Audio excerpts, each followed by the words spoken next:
Boa noite, obrigado pela oportunidade. Eu me chamo Túlio, eu venho hoje apresentar para vocês sobre a pridopidina, perspectivas futuras para o tratamento da doença de Huntington.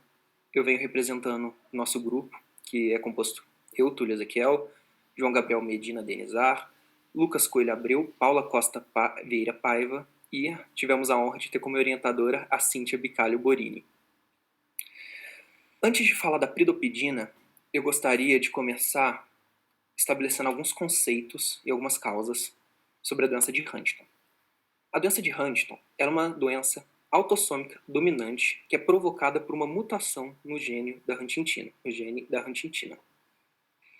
Essa mutação leva à codificação da huntingtina mutante, que é uma proteína neurotóxica que gera a destruição de neurônios do circuito motor.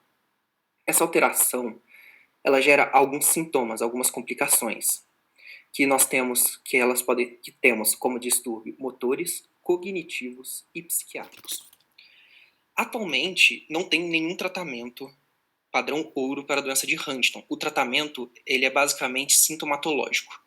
E é aí que a pridopidina se destacou com as novas pesquisas. Ele é um medicamento novo, promissor, que ele visa o tratamento da doença de Huntington.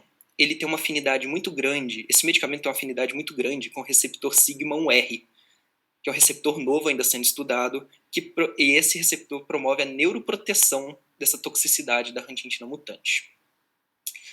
Nessa primeira imagem, a gente tem apenas como ver um cérebro normal, fisiológico, e um cérebro que foi afetado pela doença de Huntington, que nós temos o aumento dos ventrículos em decorrência da atrofia do tecido nervoso cerebral.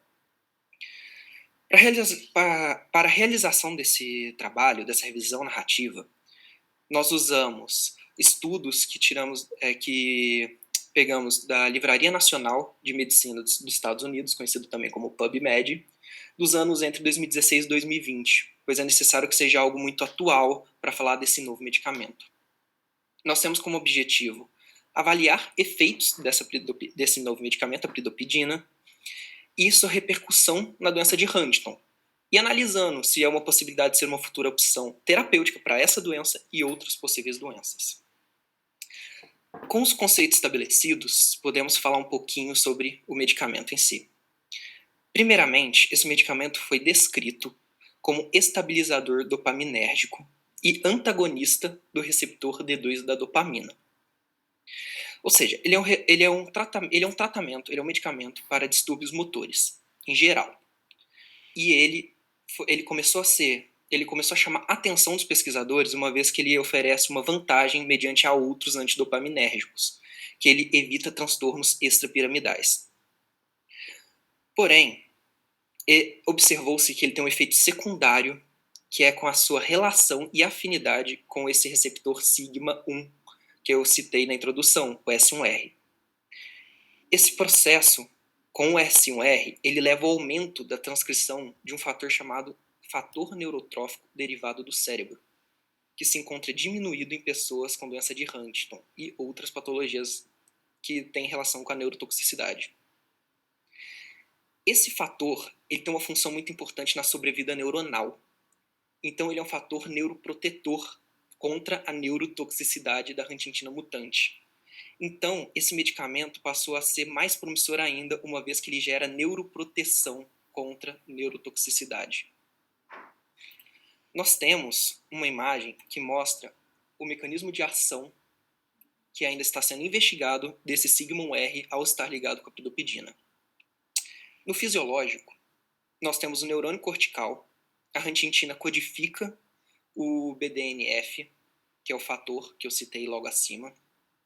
Esse BDNF ele é liberado, secretado, e essa secreção é sinalizada no neurônio estriatal. Quando é sinalizado, a sinapse segue perfeitamente. Na doença de Huntington, a huntingtina ela é uma huntingtina mutante, e essa huntingtina ela impede a codificação do BDNF, ou seja, não temos a secreção do BDNF, não temos a sinalização. Sem a sinalização, nesse receptor TRKB, no neurônio estriatal, nós temos a morte desse neurônio. A pridopidina, o que se entende hoje? que a pridopidina, ao se ligar ao sigma-1R, que fica nos corpúsculos de Nice, no retículo endoplasmático, mesmo que haja essa rangentina mutante, o BDNF continua sendo sintetizado e continua sendo secretado, ou seja, a sinapse continua de forma como se fosse a fisiológica, ou seja, ele oferece uma proteção a esse neurônio, impedindo que ele sofra impedindo a falência desse neurônio.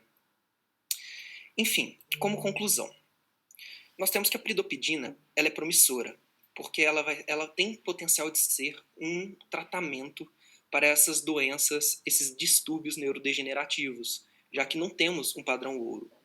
Começou a ser estudado para a doença de Huntington, e é promissor para a doença de Huntington, dentro dessa esfera.